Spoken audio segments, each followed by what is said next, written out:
Is SpaceX being sidelined in the race to expand high-speed internet? Let's unpack a heated debate that could reshape how states allocate billions for broadband, and why not everyone agrees on the best path forward. Elon Musk's SpaceX is once again sounding the alarm, accusing yet another state of marginalizing satellite internet solutions in favor of more traditional fiber networks. This time, Louisiana is in the hot seat. In a strongly worded statement submitted to the state's broadband office, SpaceX urged the National Telecommunications and Information Administration, NTIA, to reject Louisiana's newly revised proposal under the $42.45 billion Broadband Equity, Access and Deployment BEAD program.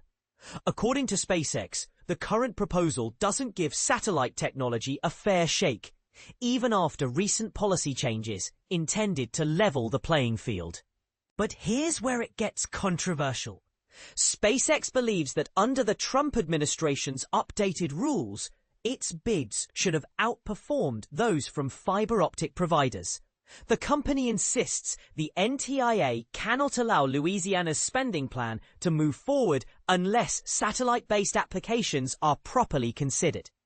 If the goal is truly to maximize public benefit, then the current approach falls short, SpaceX argued, urging either a major revision from Louisiana or outright federal rejection of the plan.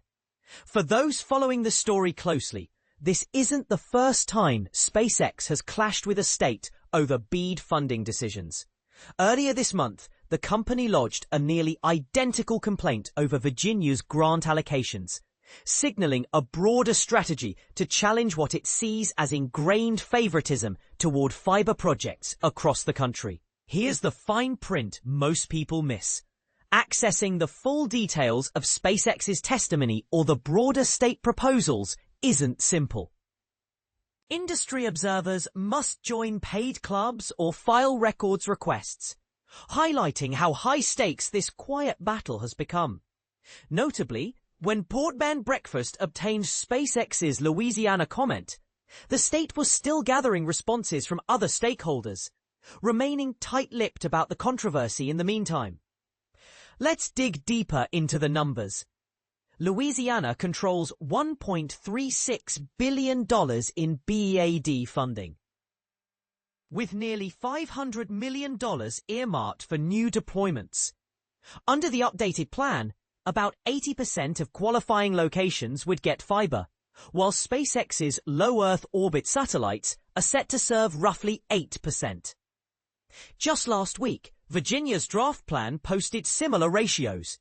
For SpaceX, such splits signal persistent underappreciation of satellites' potential to reach remote or expensive-to-wire areas. Tensions escalated in June, when the Trump administration rescinded federal approval for Louisiana, triggering a rush to rewrite the program's rules. These new guidelines removed explicit favoritism for fiber, aiming to put alternative technologies, satellite chief among them, on more equal footing, especially where cost is a concern. Louisiana responded by driving average per-location deployment costs from $5,300 down to $3,900, capping any single award at $8,000. Still, the shift means fewer homes are slated for fiber than under earlier plans, dropping to 80% coverage from the Biden administration's initial 95% target. And this is where opinions split. Should speed, scalability, and future readiness always trump immediate reach? Under the BEAD program, priority projects are those that meet stringent speed and latency requirements, with the ability to support advancements like 5G. Previous rules essentially reserve this status for fiber.